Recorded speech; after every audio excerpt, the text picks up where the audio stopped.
Good evening, everyone. Thank you for coming to our board workshop on our virtual academy. We appreciate all of you coming and all of you out there that are listening virtually. I am going to turn this over to Mr. Pye to begin our workshop. We're again down to making some decisions as we close out the year, but mainly to begin next year. We're already underway. I know we get a hard time sometimes from the public about why we're doing this and doing that as we reopen our schools back up, but we had to get them open because we're already underway about opening them up again in August, hopefully to better circumstances than last year, with a lot of things in place to help catch our children up and to continue to make them as safe as possible, as you'll see later in my presentation in the board meeting about some of the numbers we're looking at and how optimistic we're beginning to feel about things. But still must keep our alert at 100% at all times, because anything can happen, as we well know, since we don't know much about COVID-19. Everybody seems to be authority, but none of us really can say for sure what it is we need to do. But one of the great planning pieces is the virtual school. You know, we threw together our virtual school, threw it together at the 9th hour, and it was probably one of the most successful in South Carolina. We ended the year with we're ending the year with over 8,000 students in our virtual academy, grades K through 12. And we're excited about a lot of the learning that we've seen taking place. We, however, realize that it's not for all children.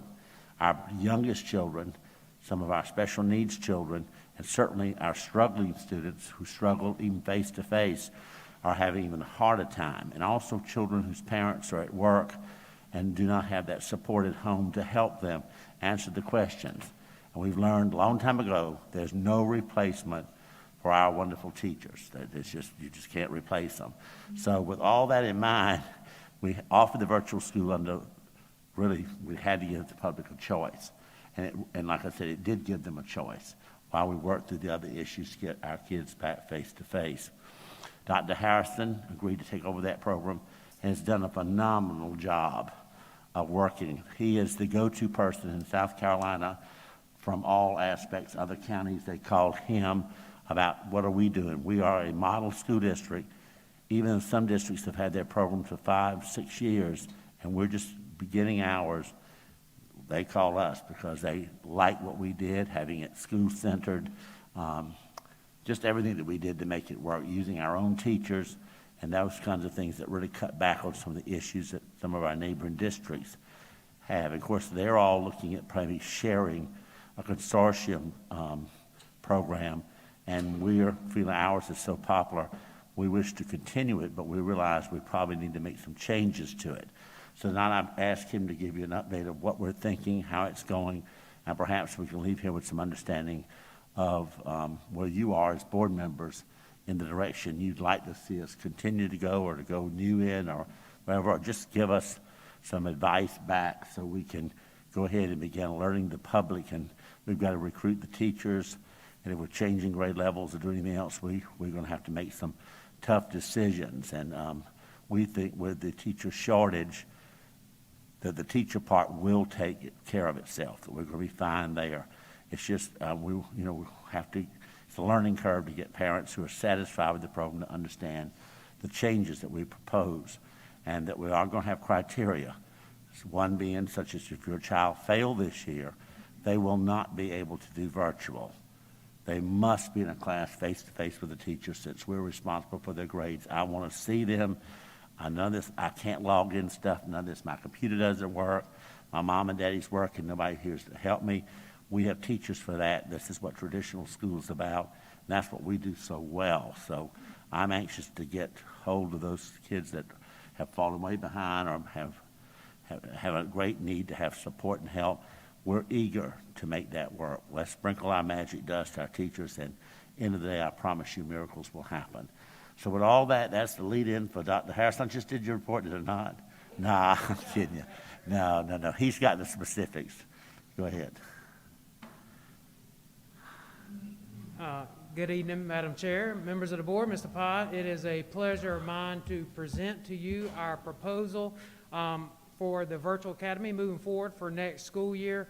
As Mr. Pye said, a lot of folks around the state are collaborating together, and we spoke about that before the meeting, talking about learning from others, and really been involved in a lot of networks and networking with other virtual academy directors and other school districts to learn what folks are doing, what they're not doing, and really to bring that information back to our school district and be able to provide that to our school leadership teams as well as our district leadership team, and able to help us better make the best decisions for the students of Dorchester too. So with that said, Mr. Pye kind of led us into our setup. Shelley, I said this was easy. Now it won't work. Look at that. Huh?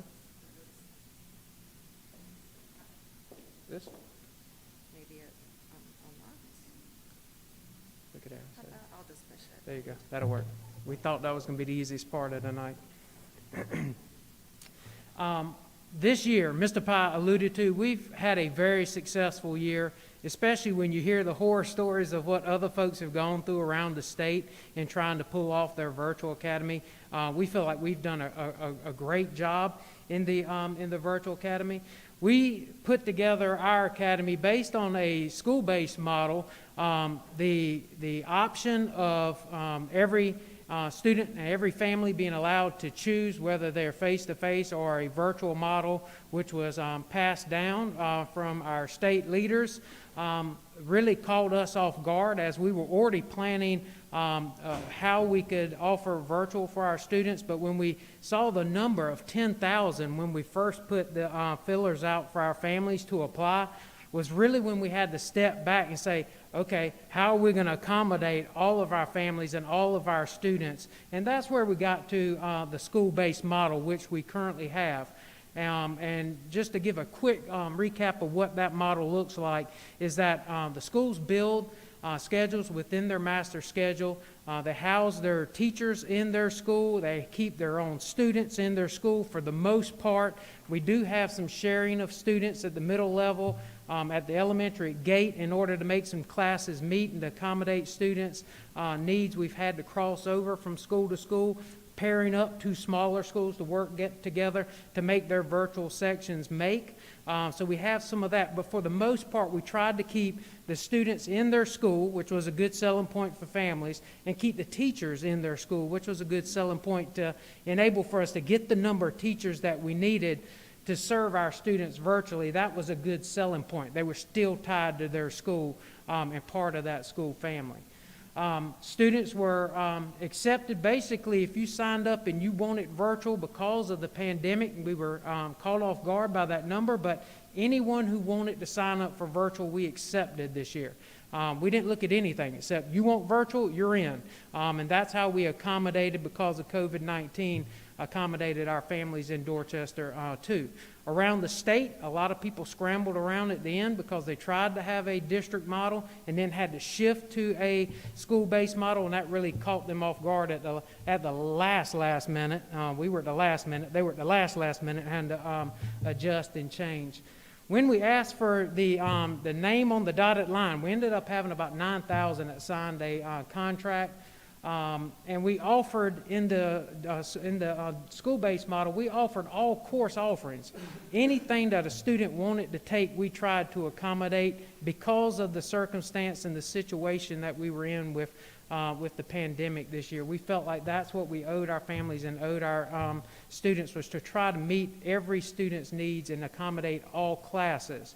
And as you're going to see when we start looking at the proposal for next year, this is one area that really was taxing on our teachers, taxing on our schools, and one thing that regardless of direction we go, we feel like this probably is an area that we're going to have to look at closely. Staffing decisions were made to limit the impact on the home schools while selecting virtual academy staff out of their current allocations. And currently, we're serving, and Mr. Pye said, 8,000. We are still, that number changes. That number up there is not right. It's changed today. So we currently are serving 3,068 in elementary and 4,804 at our secondary level. So that would be a combination of our middle and high. So those numbers are changing because as we work with principals and we work with families, the ones that are on the wait list, we're trying to accommodate. Still at this point, if we can make it happen for families, we're trying to make that shift if it's in the best interest of our students. So that number is ever changing, but it's slowing down. All right, so last year, or this current school year, we feel like we've had a great year. Our principals have done an outstanding job. Our teachers have done an outstanding job to accommodate their virtual students and to accommodate their families of their schools. And we're kind of in that road. We're on the highway of success. We're doing a good thing, but we've reached the point that we have to make a decision which direction do we take for our virtual academy for next year. Do we go left? Do we go right?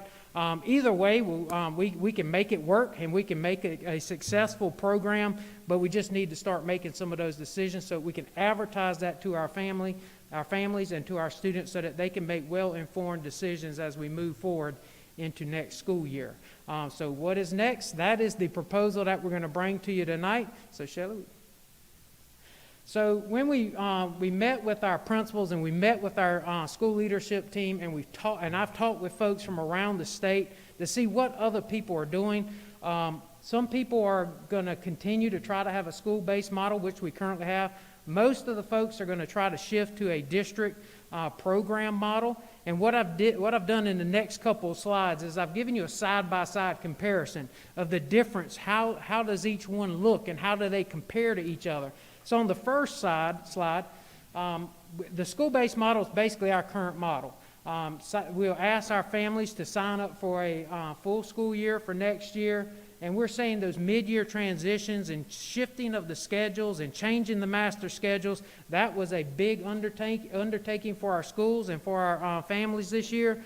So we're saying sign up for a year and not doing the big open transition at the midpoint of the year. Of course, there will be circumstances where I may have to go to Ms. Matthews and say, you have a student that really isn't being successful. We have those conversations, and if she can accept, then we work it out. Or she may come to me and say, I really have a student that really needs to be virtual, and this is why, and we look to see if we can work with those students. So we're not proposing that we have a big opening for have you changed your mind? Do you want to change? We're asking families really to commit to that year so that we can make good allocation moves and we are able to staff our academy or our schools the best to maximize the resources for our families. In the district model, you'll see same thing. The only difference is that they will apply and be accepted or not accepted into a district program, but we'll still have no big mid-year transitions. And we still would work with families on a case-by-case for special circumstances. Under the school-based model, schools keep their allocations and they build virtual sections in their master schedule like we did this year. But again, we would look at limiting what types of courses. We would not be able to offer all courses, regardless of what model that we pick or in, mainly because of the staffing and the classes meeting, as well as we've learned through this year, some classes really just don't lend themselves that well to being taught virtually, and students aren't necessarily gaining what we feel like the Dorchester 2 standard is for certain classes. So we've kind of, and looking at what other folks around the state are offering in their virtual academies and in their virtual offerings is where we really are looking at what could we and what should we offer virtually for our families. If you go to the district model side, no new allocations, and that's a big thing that I want to stress. And I had a school district call me, a pretty close school district call me and ask if they, how much did your virtual academy cost your district? And I said, I think it was just my salary. I don't think we really, maybe some headphones and that kind of stuff. And his comment to me was, well, we had a proposal that cost $6 million because you have all these new allocations. And I was like, well, you got to understand, and I talked to him about allocations following the kids and helped him to understand that part. So no new allocations. So you have a director.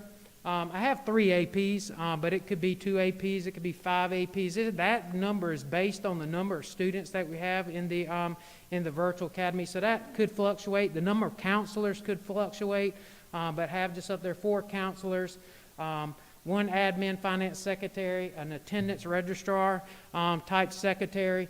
Those would probably stay the same. You may add an attendance secretary if you have large numbers. But the counselors, the APs, and the director, well, the APs and the counselors could fluctuate in the number that is needed to serve the virtual students. And again, these folks are already in our allocations.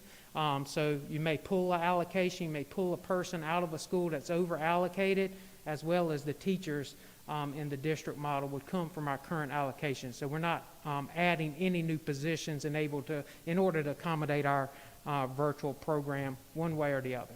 All right? In the school-based and the district model, you'll see that our Dorchester 2 curriculum and pacing, we feel like that is one of the best things that we did when we made the decision for our virtual academies. We'll follow our curriculum. We'll follow our pacing guides, whether they're face-to-face or if they're in the virtual academy. Our teachers are teaching the same curriculum. That helps with students who are coming and going. Other academies across the state, some of them use computer programs totally and minimal teachers interacting with students.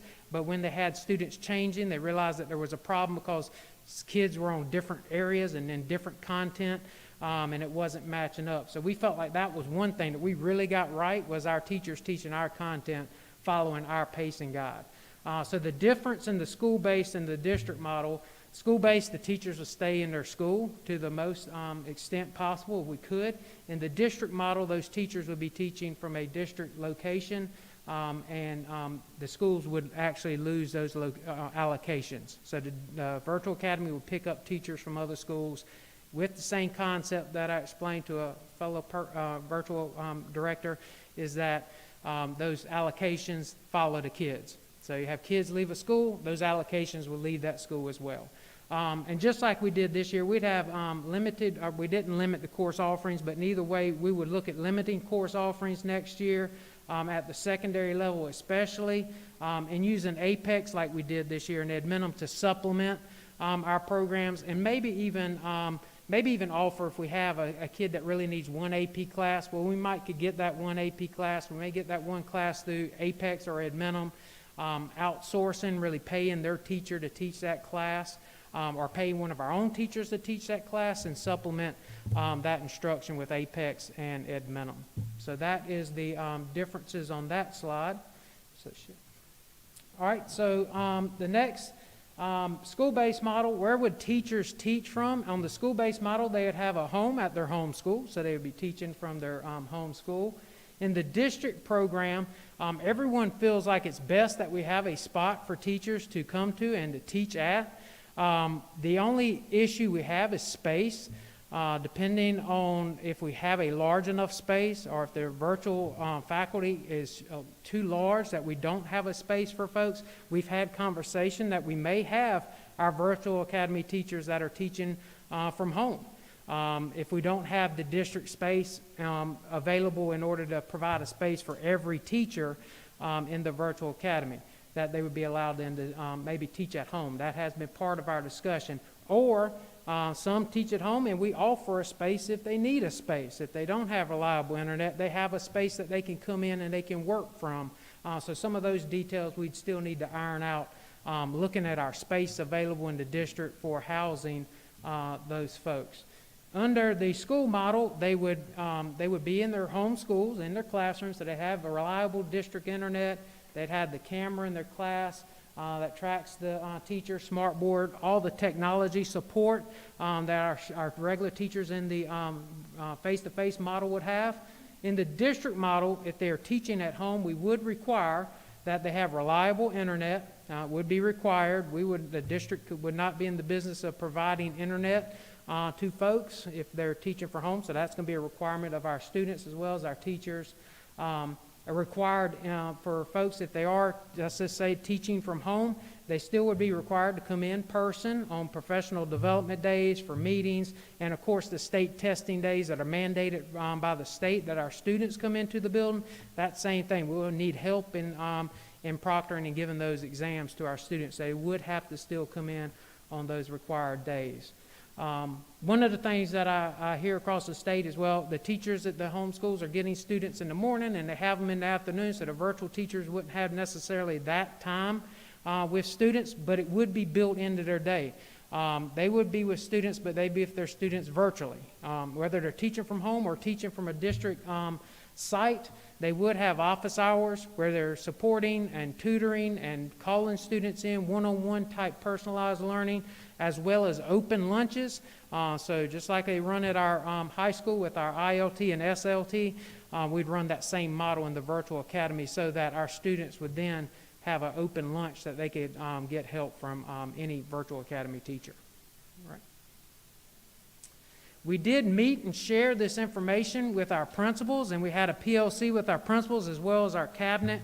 And after gathering feedback from all of our cabinet as well as all of our principals, we developed the following proposal to present to you. So you've seen a side-by-side comparison. What does the school-based model look like if we go that direction? What does the district model look like if we go that direction? So after meeting with our principals, sharing this information, this is where we came up with our proposal.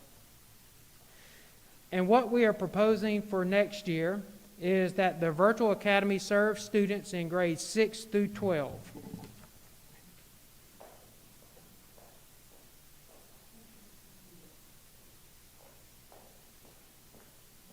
Sorry about that. Say again? I'm good. Yeah. So serve our students in grades 6 through 12. In meeting with our elementary principals, our elementary team, felt like K through 5 really wasn't an appropriate setting for for providing virtual instruction. So that's where we came with that model of not having K through 5 and really feeling like those students are served and our early learners really being served best in the face-to-face model. I like what Dr. Huggins said earlier today, that you're learning to read versus reading to learn at the different grade levels. So I thought that was a pretty good way of looking at it. And so that's really where our elementary folks weighed in, that they did not feel like K through 5 was really an appropriate setting. So that's where we look at 6 through 12. And everyone at the secondary level felt like 6 through 12, yes, it's an appropriate setting for virtual classes.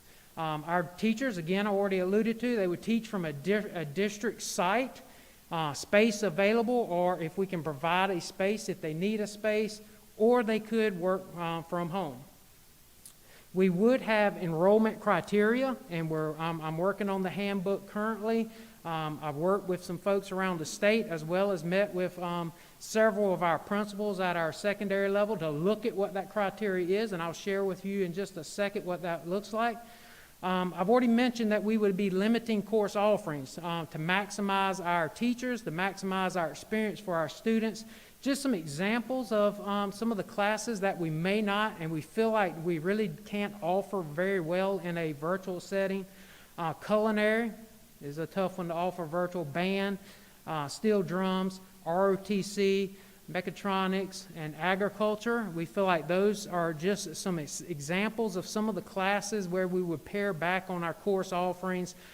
This is not the extensive list in our handbook that we're currently working on.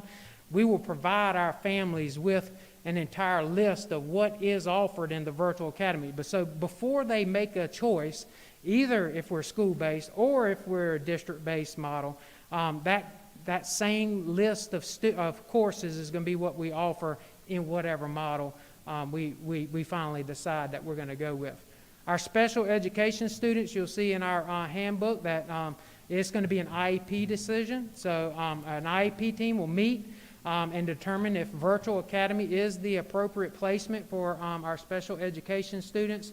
And our Rollins students, we feel like Rollins is a choice school. You already made a choice, and it's difficult. We can't offer the core in the academy. It's very difficult to serve those students everything that they need at Rollins. We did what we had to this year, but looking at next year, those families are really just have to make a choice. Are they choosing Rollins, or are they choosing virtual academy? They can't choose Rollins, then choose virtual academy. That'd be two choices. So we're still allowing our families to choose. Those are just two options that they need to choose from. So that is our proposal Next slide, Shelley, I think is, all right, the handbook. I'm currently working on the handbook, which will be available to our parents. And before we go to the handbook, there's any questions that I need to take? I felt like I've done a lot of talking. Yes, ma'am. I just want to kind of be clear, and I think I know, but just to be sure. The district virtual academy are offerings of things such as band, we're not. Not, So if a parent wanted virtual, but their child was in band, they could not jump into a virtual class. They would have to go straight in correct. school all the There- time. Yes, Okay. and I've met with Mr. Walsh, I've met with our district leadership team, our principals, and we all feel like, if you really want to learn steel drums and band, they need to be in that class Sure. with that teacher face to face. And virtual is not really a great setting to teach band. No. And so, if you look around the state, a lot of the fine arts, and it's what we're recommending for next year, is art appreciation, music appreciation, those types of fine arts classes. Media arts are things that can be taught virtually, and things that the classes that around the state are being taught virtually, but most of them are not offering steel drums and all of Right. that. Yes, ma'am. So if they wanted to do that, the choice would be they would have to be in person. There's not going to be, you can do virtual, but then you can go in person to band. That's Based what I on this, wanted based to on make our it- proposal, yes, ma'am. Sure. And you said that there was not a lot of space for district virtual. Have y'all thought of where they would go at this point if it were virtual? We've had some the district. conversation about the district office when we open, that Knightsville then could possibly be a location for the virtual academy. And that, again, depending on space there and how many virtual academy teachers we need based on our number of students that apply, we may be able to fit in the Knightsville location. So that is a site that we've looked at. Thank you. Yes, ma'am. Hey, Dr. Harrison, thank you. Do you have an idea in mind or a cap amount for how many students you would envision would be the maximum number of students that we would like to see in the program, whether school-based or district-based? Well, we looked at numbers, and we did a survey mid-year in December of families to kind of get a feel of how many students would possibly be interested by grade level, and what we're thinking is probably around 2,000, 6 through 12, 1,500, 2,000 students would potentially show an interest in virtual and able to accommodate that amount of students. But again, we're going to have criteria in place. Students are going to apply, and we're going to look at the students by the criteria to see if we feel like, is this an appropriate place for this student? Like Mr. Pye said, the first criteria, if you struggled in e-learning and you struggled in virtual academy this year, we would be setting you up for failure for another year if you failed in that setting, and we continue to let you let you learn in that environment. It's not working. And it's proven that that's not a good placement for you. So that would be our top priority, our top criteria. Yes, ma'am. Oh, class size? What you were asking? Oh, In other words, class what the sizes, I'm classes sorry. be capped at 40. in both models 40 for secondary. for virtual. Yes, for But virtual. traditional, 28. 28 for face-to-face, and in the virtual, we're looking at Gotta get more cap than that, right? sizes of 40.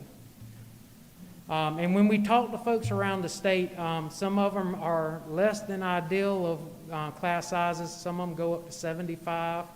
I heard of one that was at 100. Not an area we want to venture down that road, but you also have to understand that teacher is not teaching 100 students.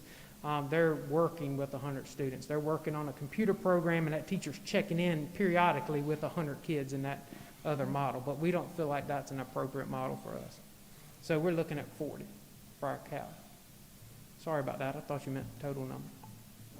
Yes, ma'am. Dr. Harrison, so when the Rollins School go to interview or try out or whatever, they will be told, they would not be able to go into their core At Rollins? at Rollins, Yes. if they want to go virtual. Yes, ma'am. And that is already on the paperwork that's going to be sent out to our families. I know that Mr. Walsh has been working with Ms. Canaris and worked out that is actually already on the paperwork. When a student is accepted, they will have that, and they're knowing whether, before they sign up, that if they are choosing Rollins virtual is off the table. So that'll be up front on that paperwork that those families receive. Almost no need to apply, is it? Not if you want to do Rollins. Yeah, Dr. Harrison, thank you for this information. Following on what Mr. Mitchum was asking, apologies, that sounds muffled, I think, because of this mask, but, so if you're going to cap it at 2,000, how do you do that? Because your numbers here, you got like 4,800, I think is what you said earlier. So do you just do like a lottery system, or do you think you're going to have 2,800 kids that won't? That's what we're estimating that we potentially would have, looking at trends around the country and looking at, folks are roughly taking about half of what they currently have as they plan for the future. So in our 6 through 12, and looking at our survey that we put out, we said out of that survey, probably this would be the number that we're looking at. So it's not real scientific in our method that we got to that number. And it could be 1,000 students at the end of the day when we open the application period, or it could be 3,000 students. That's why I said that those numbers with teacher allocations and administrative allocations and space may not be an issue, but it may become an issue just depending on those numbers. So, so based on that, would you see a point at which we would have students that could apply and we say no?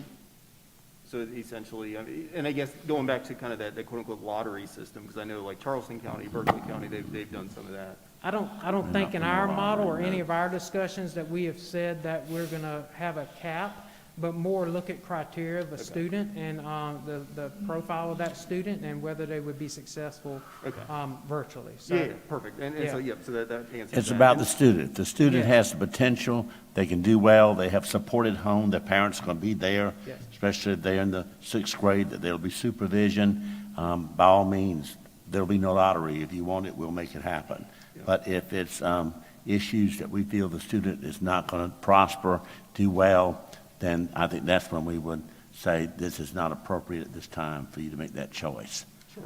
And, because I don't think the governor is going to push this next year as being a choice, because he wants everybody back face to face, and that's what we plan to do. And we will have this option for those who do, and of course, they can still go to South Carolina virtual, they can go to Kaleidoscope, there are lots of places, and we may be buying seats at a good price for students, say, in grade levels that we don't furnish, and the parents really is the child that flourishes, and we don't have an option.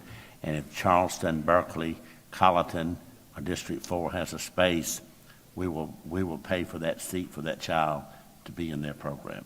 And they're going to do the same thing with us if we have room.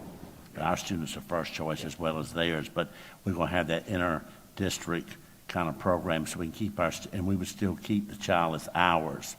And say if we got $2,500 for a child from state allotment, we would keep probably half of it, and the other half would go to the county that's teaching them. Same thing with us. So we could still pay the teachers and do those things. But we would be, the county that had the student would still be in charge of the student. Sure.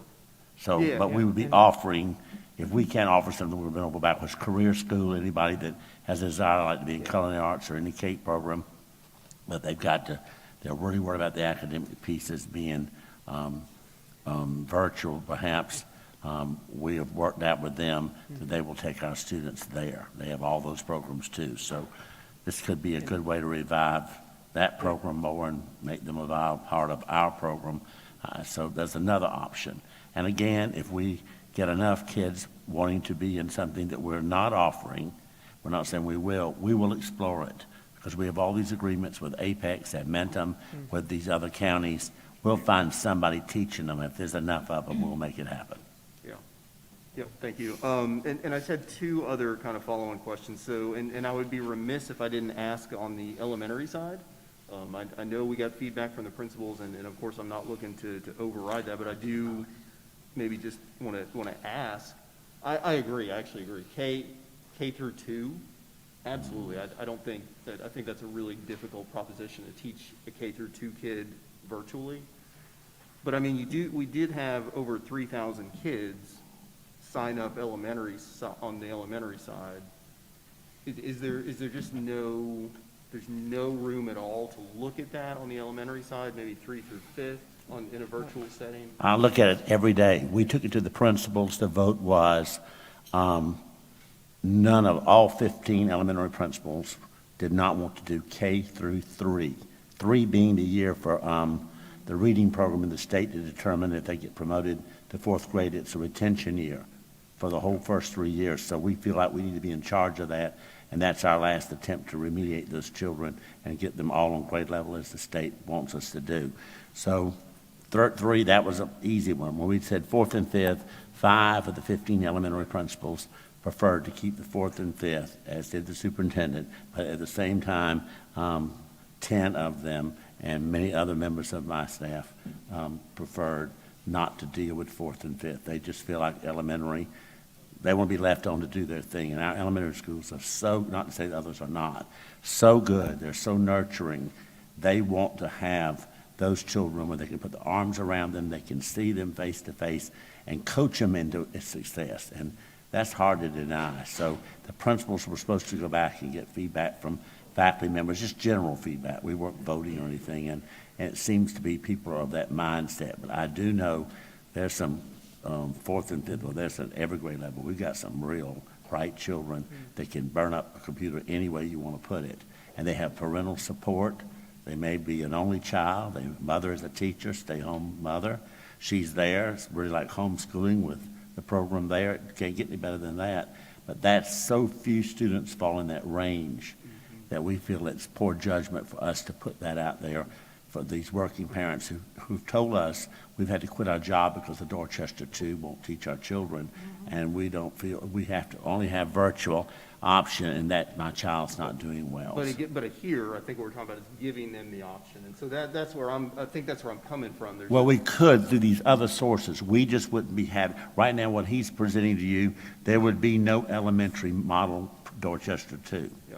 And I guess that's where, We would have to buy the seat from another district, maybe go back and decide at the 9th hour to pull in this grade or that grade. It's still out there. It's not been, that's why we bring it to you. Nobody has decided on the other than the principals get weighed in so we can finally tie this up. Sure. So he can present it to you. And since you supported having the virtual academy under the circumstances we did, and generally I have to tell you it was successful, so I can't argue with that. There are places, but it was a successful anything we've done. So I feel good about it. Everybody gave 150%. Just we're trying to get ready for next year. We're in such hopes that these numbers are going to continue to drop, and people are going to be wanting to do just like they did last year. At Christmas, we're ready to get out. Once we do this, it's all year. There'll be nobody moving out. Once you sign that paper, that's it. If you're in our district, we just can't do this. It's so upsetting to the schools, to teachers, to have to move from one school to another. And if it's not school-based, they're going to lose out on being at their school. If a teacher wants to teach at Beach Hill, she prefers virtual, but we don't have that for her. She's going to opt to stay at Beach Hill. She's not going to take any virtual that's going to move her out of her school. That's just an example. All of them are married to their schools. These principals have done a good job of producing family-oriented situations where they all feel that's part of their culture and they want to stay there. So I would say not to do it because I'm up in the air on this. I'm having, every meeting we have, I bring it back up. so just to, I guess to follow up on that, you're right. And I guess was it when it was proposed to the principals in this regard, was it proposed as a school-based program or as a district model? We proposed it both ways. Okay. The exact points that we shared with you all, that's the exact same points that we shared with our principals. Yep. And then we asked them which do they prefer.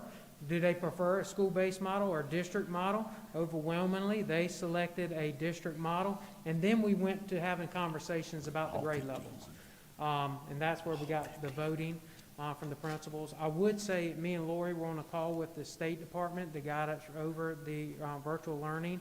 And setting up programs in schools for the State Department. He said that there is a big push from Columbia that elementary not be virtual as well. He said you're going to start to hear more about that, and Lori was on that same call, that there's going to be a big push against virtual at those levels because just they feel like it's a better setting face-to-face with students. And again, I personally, I 100% agree, but that said, there's a couple things there. If there are, and I don't know, again, I don't know the numbers. Are you talking hundreds? Are you talking thousands? But if they leave DD2, we then lose that allocation. We lose Correct. funding.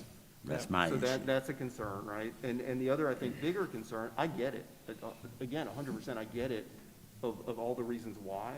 But I also think our parents should have the actual choice. So when I see 3,000 parents here, so I don't know if we've asked our parents, hey, elementary side, maybe fourth and fifth grade, how many of you out there would look to enroll your child in virtual academy on the elementary side? I think that's probably pretty important, because again, it's all about parents. You may have 100 kids, and if it's 100 kids, then I would say, nope, not worth it.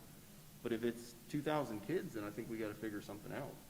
And then the very last thing I'll bring up, and this is just me, I personally, I think we should look to name. Are you cutting me off, Ms. Crosby? I wasn't looking at you. Yeah, I don't understand why you're looking at the chairman going across your neck. Oh, I'm sorry, I was rubbing my neck.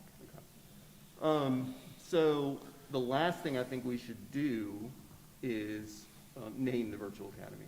Because again, I think building that culture, just having a DD2 virtual academy doesn't give you kind of the warm fuzzies. So maybe you look at an actual name that gives those kids kind of a family, you give the, anyway, just a thought there. That's a good idea. Yeah. Thank you. We can certainly explore that. We can certainly look at that, see what other folks are doing as far as names and, yeah, I like it. I had a couple questions. Sorry. Have we looked at the bell schedule? Will it follow the same schedule as this year, or have we considered building any type of flexibility into that? I know some of the other models offer a little more flexibility. Well, and I've worked on the bell schedule as part of the handbook, so maybe I should go through some pieces that have changed in the handbook. I didn't make copies because it's not set in stone, but just to share. But the bell schedule was one of those things that worked on and looked at maybe having the virtual academy follow more of a middle school bell schedule. And there are two reasons why to follow a middle school bell schedule with an ILT built in the middle, is that the high school and the middle school could run on the same schedule. And that way the families would have lunch at the same time. That was one thing that we heard from our virtual families, is we have high school student has lunch here, middle school, and we're running around trying to get lunch, and they're eating at separate times. So that would be a positive of having that lunch period. ILT, the same as the high school as the middle school in the virtual academy, as well as the schedule running on a middle school schedule and ending a little bit earlier for those families that are participating in sports at the high school or extracurricular activities at their home school. They have travel time before the day ends, or if they have swim lessons in Mount Pleasant or violin lessons in Columbia, whatever they're doing, they still have a little bit of travel time to get on the interstate.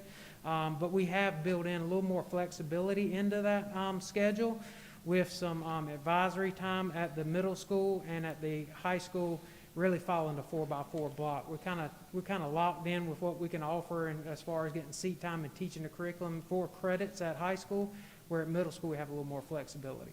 But yes, that is something that we're working on and building so that it is a little more flexible and it follows a schedule that's convenient for families and students a little bit more. So you said the high school would be on the 4x4, Yes, ma'am. Yes, okay.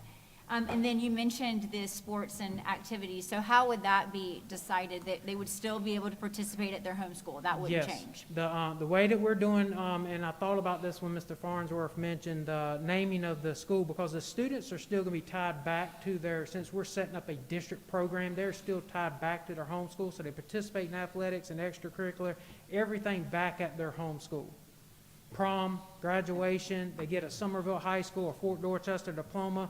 They're not getting a diploma from Harrison Virtual, so to say. It's a ringy catch. Just a little Sounds plug. good? And Vote?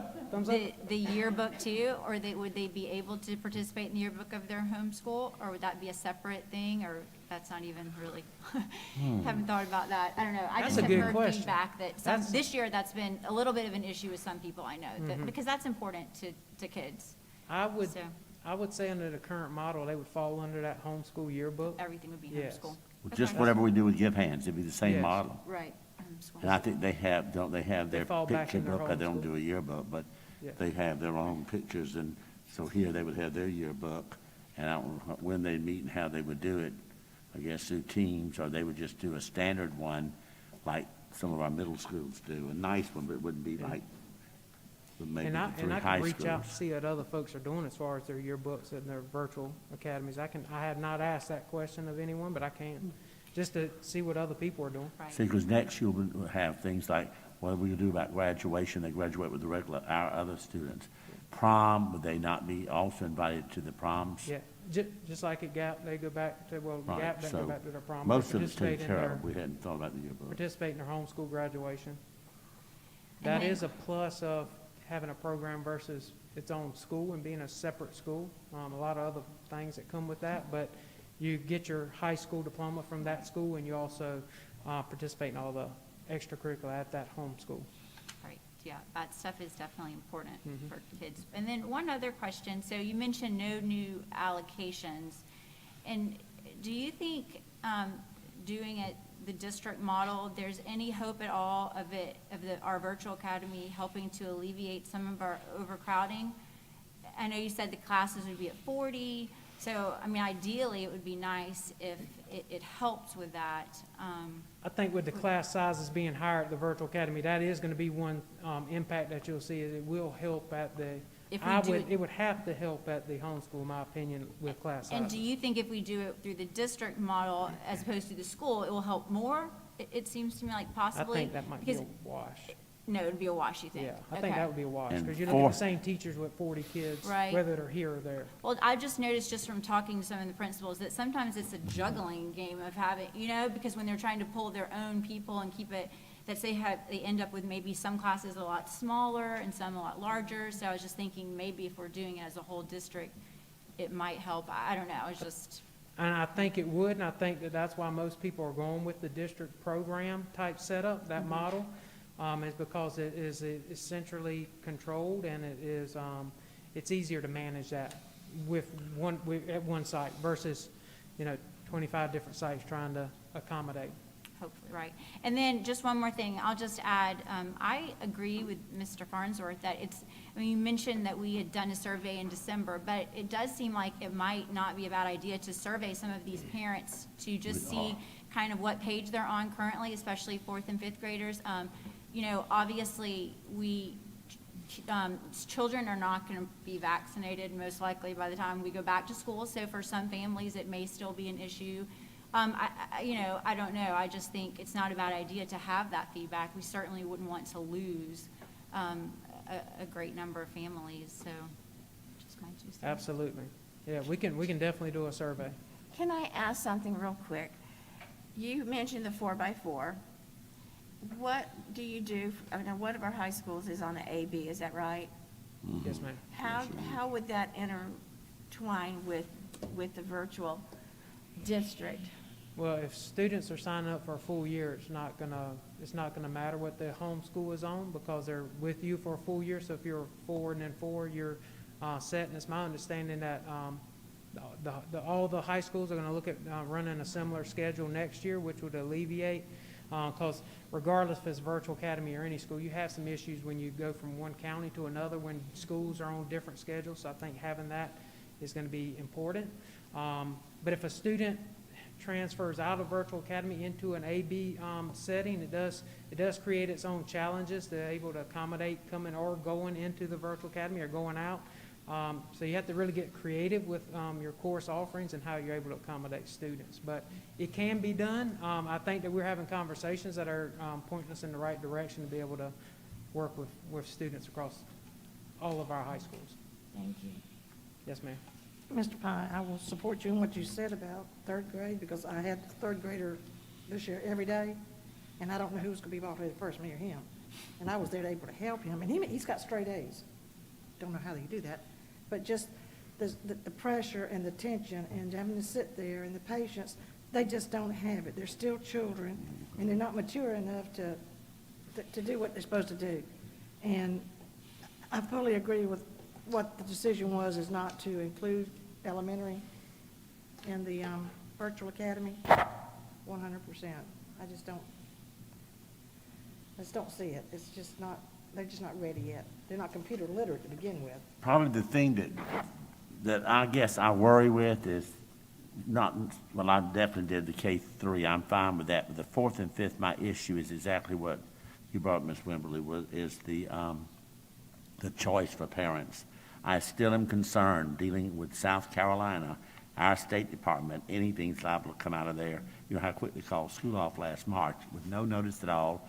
Friday afternoon at 4 o'clock, there's no school starting today. I mean, what are we supposed to do? The kids can't get their books, teachers can't get their belongings. We're told we're not allowed back in the schools, and, you know, it was just a lot of issues. And I anticipate this is so new, and this will be starting school like we've not done before. We've not had much to prepare about that date and have to defend it with the health issues. With all these strands that people talk about, right now things are looking good. We don't know what's going to look like several months, 5 months from now. And so with that in mind, I guess there's some ease of mind on my part, as much as I'm with Ms. Crosby on the age thing and all that, is that two reasons would be, the number one reason is that choice for children who first of all excel in the program, have excelled, and they don't want to stop it. And their parents have the means to make sure they have the support they need that all children would not have. And we would have the criteria in which we would help to make sure we were guiding people. You know, if it's an even deal, then we go with the parents. But if it's overwhelming evidence that this is not right for the child, we will say no. But I think maybe to give them that choice, I'm having a hard time accepting why we wouldn't. Then I am concerned about the numbers for next year. We're down 1,000 children in elementary, probably gained maybe 100 of them back. We can't afford to take another 200 off or 300 off. So there is that issue with the finances. So that part is not about putting children first. But if we don't have the money to run the school district, it does affect us if it's that big of a hit, because that's what pays our teacher salaries, and then we have to have large classes, and everybody suffers with large classes. So I just don't know what to say about it, other than that's why we're doing this with you tonight. We really need to have this conversation outside of us who've exhausted it. We're almost tired of talking about it, and that's not good, because we've got to make a decision. We want to make a good one with a clear conscience, and I don't think anything's going to be perfect. So we do need your feedback, and nothing any board member has said is you're all right on the same page. It's just that they don't always match up. There are good reasons for which one outweighs the other one. And we are doing another survey. I thought we were, right? We are doing another survey with the parents. We weren't planning on doing a survey. We're pushing out the application. All Is right, that where- and that is the survey. Well, that's what where he's saying. In other families words, would they sign see up. they would tell us, but I know what they're saying, and time is of essence, that maybe we should say, first, are you interested before we come out with the final model? Because if the interest shows us there's 1,000 people want to do fourth and fifth grade, my guess is that after we go through weeding them, you're still going to have 750. And so 750 is a big hit if they all move out. And it would keep our, classes smaller in the schools and those kinds of things. Now, that would eliminate the district office being a site. We would have to come up with something else. The teachers probably have to work out of their homes because we have no central place that would hold them. Unless I guess they still do virtual for the district, but they're housed throughout the district at the 25 schools. I guess we could do, and use the district office too over there. So between all those rooms, we could do as many as we want to do. So those are things we got to do, but it's putting the cart before the horse. We've got to get the numbers so we know how to deal with the teachers. And we've got to have all that out, the teachers out by the 1st of May, finalized. So time is really running out. And so we need to get that done. But how, if we did a survey that said this, I know this goes to get everything we talked about, so we can lay it to rest. I didn't have a choice. Why did you drop? Because we're going to have to answer 200 fourth and fifth grade parents. We've already talked about that. What if after talking to 200 people and 2 weeks have gone by, we decide, well, we really should have it.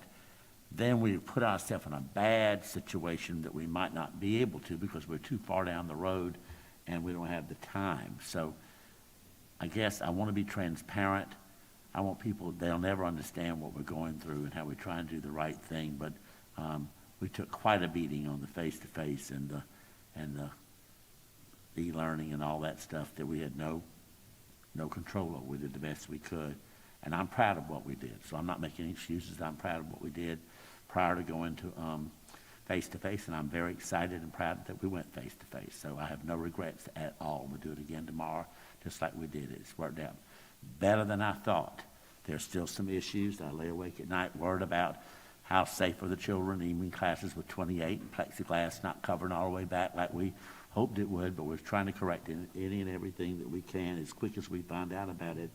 And I think if our nurse, Amanda, is okay with what we're trying to do, I'm okay, because that's one sharp woman, and she knows we're giving our very best shot, and we're doing all we can. And so if that we have to still do that in the fall, then it does bother me about, how many students are we going to have to deal with to keep it within those ratios or less. We were married to these numbers this year. I'd love to think there could be 26 in the room instead of 28. 24 would be perfect. I would love that. So you can't do that unless you plan for it. So I'm open for that. If you think that's something we could do, is We have do the that like survey. We can tomorrow. send it. They have 1 week to respond. There's no extension, and that's our beginning thing to see if they're even interested. That don't mean we can't still send out an application to whomever, and they will be sent to all parents. But in this case, we need to know, is there enough interest in at least 4th and 5th grade? Am I hearing that that's really the only 2 grades we're most concerned about? And everybody's okay with the K through 3? No, I mean, you're okay with K through 3 K not through being three, in no virtual? choice, but 4th and 5th. So I think everybody was unanimous on that, all staff members, everybody. Wouldn't sending out the applications also That's what double he's- duty the survey? I mean, couldn't you just send the applications out and the 4th and 5th graders, there's 250 that said they wanted to do it, and you tell them, I'm sorry, we didn't have the numbers that we needed, I think that it could be done the same way. Yeah, we could. That's, Say send But, it out all at once. yeah, I mean, and that's- We're not committing to anybody. Well, and that's a cleaner way of doing it, because when I look at the numbers, cuts out a these step. people say, yeah, I want to, but when it comes to signing and saying I'm committing, your numbers go down. They're gonna go down. So I think if we were to send out the application, if that's what we're gonna do, and, see what the numbers are, if we're able to offer it. I know that, a lot of districts are saying that, it's pending the numbers of students that want to sign up for, if we can even offer a program, period. So I think that'd probably be a cleaner approach, is to send the application out and see what we get back and Yeah. look I at think numbers. it's better. That eliminates a step. Because then they're signing the dotted line that they are signing up. It's not that, oh, yeah, I'm interested, but And I'm not and you- really committing. You have the window of March 11th through 25th, so if you gave them a week, then you're really making that window March 18th to April 1st, and then you've got, spring break coming. I mean, you've just got all kind of. You're right. It's a time problem. Yeah, I mean, and so the only difference, I think, and I agree, Mr. Mitchell, the only difference, I think, is now you have to, were we planning on sending that application only to 6 through 12 previously? In the proposal, if this Right. went, yes. Right, and so now I think we're just saying we would need to 4th and expand 5th. that to 4 and 5 as well, to 4th and To 5th. see what the Mr. interest Pye? is. That can be, yeah. that's My easy. concern of that is, I don't care what grade you're in, next year is gonna be a catch-up year For everybody. for everybody. And I would hate to see, say, 3rd grade, that's some kids, well, they all gotta be caught up, I don't care who you are. And then go into a virtual, I cannot see that being acceptable because of the fact that, I mean. That was a they concern all of gotta many be of our caught up. I don't principals. care how That- smart you are right That this was their minute. concern. They're all gonna have to be caught up, and it would be real hard to do that, I think, virtually. Maybe the high schools and all, I understand, but, because they're doing it by grade subjects or whatever, but I just don't see that being feasible to use 4th and 5th grade. Yeah, I just, again, I go back to the fact that I'm a firm believer that parents should make that decision. I think we should at least give them the option. Because again, on one side of the coin, you've got parents and grandparents, you've got a lot of folks that have struggled with e-learning and virtual, and I get that. Again, I 100% understand that. But on the other side, you've Yes. got a lot of kids and parents in those grades that have excelled, and they love virtual. Yeah.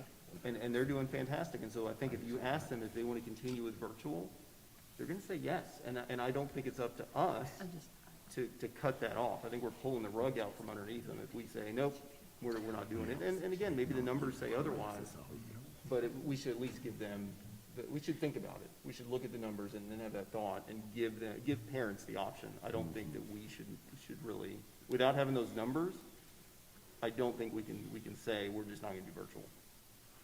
I think Yeah, we can do too, just because we give them the option, we still have that opportunity that if we don't feel that that child is caught up or whatever, we still have that option on our end to say, you know, maybe all in the next year criteria. this will work Yeah. for you, but this year I think you have some catching up to do, and so we need you to be here face to face. That's why we use But- that same criteria for our fourth and fifth Exactly, graders so, that we're but applying I to. do think that, you know, our parents are ultimately, and we're wanting them to be involved in their children's education, and this is a way to give them that choice and do what they feel is right for their children. So I do think that they should have that choice with our input as to whether we feel they're ready for that or not. And we're dependent on them for their help. We can't, our teachers, that's too awesome by themselves. We have to have help from home to make this curve go faster, Absolutely. deeper. Any other comments? Goodness Ms. gracious. Wimberly? I had one more question. It's on a different subject, but, I mean, different from that. But anyway, okay, so, just going back to the testing part of it, so you said students would come back into the building for testing. So I'm just saying if, like, state testing, for example, that sort of thing, they come back into the building for testing. So will their test scores be sent to their home school, even though it's a district program? Their test scores will affect that school's report card or whatever it's used. It's the same as the GAP setup. When it's a program, they're tied back to that school. And how, the teachers who are employed, are they still connected to that school where those, or no, they wouldn't be? No, they So- wouldn't. Okay. Not under a district program model. They'd be attached to the virtual academy, which is one question that we do get is, you know, if I change my mind, I want out, what happens? Or if the virtual academy goes away, what happens as a teacher? Under the district program, we could guarantee teachers a job in the district, but we're not necessarily able to say you're able to go back to Somerville High School or Fort Dorchester High School. So what about when there's interventions or things like that that are needed? How will that work? We would pull in the same interventions in the virtual academy setting that you would have in your traditional Read 180, Right, and those interventions would still be the same. okay. The middle and the And- high would be, but not all elementary, because each elementary has different interventions. Yeah.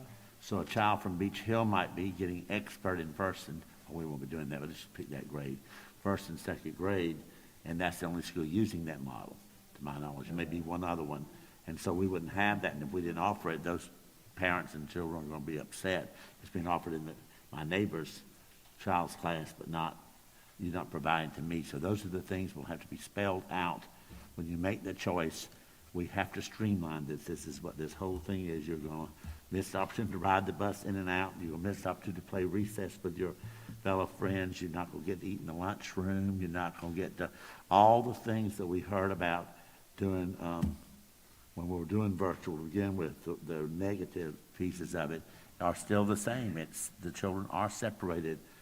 Their social world is really messed up. Now, see, the upper level kids, it's better for them academically, but socially, many of them are not going to go back because they're miserable, that they're not with their friends. So, and they're good students too. So it's just that that's not the way they want. They can learn that way, but that's not their choice. We're taking high school fun away from them. Ms. Wimberly made me think of something, and this probably opens up a can of worms. And you mentioned, Dr. Harrison, so we're talking about a program. Are there state stipulations if we wanted to make this its own entity and school inside of DD2? Yes. What's the difference? And that was the call that Lori and I were on with the State Department to ask them the difference. And basically the steps that you have to go through a full accreditation process. He said that timeline, he said they control the beds code, but they don't control the accreditation process. And to get through that timeline, he said at this point it's doable, but there are no guarantees. And he said that we were the first district that actually reached out to his office to have that conversation with him. He recommended program. He said that it's a process to go through to get the accreditation, to get the beds code, and we could be his guinea pig, is what he said, for going through that process as the first virtual program, which none of us really cared for, being anyone's guinea pig to go through it. It can be done. It's a lot more work on the front end to get to that approval process, but you can do it. But there's extra steps. All the other school districts that I talked to, except for one that said that they were looking at doing a beds code, but they clearly have not talked to the State Department yet, because they haven't talked to anyone except us to know what they have to do to get through that process. But everyone's looking at a program, and the State Department also, he highly recommended I would go with a program. Interesting. Yeah, I wonder if maybe long-term, maybe it makes sense to have its own entity or school within the district. But again, and I know that's a whole can of worms, we're not going to flesh that out tonight, but it's just kind of interesting after thinking. And then you get into the graduation, you get into the Right. proms, you get into the where does my kid graduate from, sports becomes a different issue. So there are some things to consider when you go down that road, for sure. Any other questions, comments? Okay, All right. Thank you So we very have our much. next step. So application window, we'll add 4th and 5th to our application windows. The judge, the interest there, put that out, and we'll have the criteria. We'll communicate with parents whether students have met and that have applied and been accepted to the virtual academy. We'll have to maybe revisit that date, since we're adding 4th and 5th and having elementary folks brought on board, not having that conversation with them yet, since we'll have to judge based on numbers. And then we'll have to put something out to our faculty about transferring to virtual academy. So getting on the virtual, or on the transfer list, so that they can be considered for a teaching position or admin position or guidance position in the virtual academy. All right. Thank y'all. Appreciate it. thank you very much. Thank you, Dr. Harrison. You did a great job. Okay, I guess this is going to end our workshop. If Mr. Pye has nothing else he would like to add, No, that's it. okay? This will end our workshop, and we'll be back at 6 o'clock to begin our board meeting.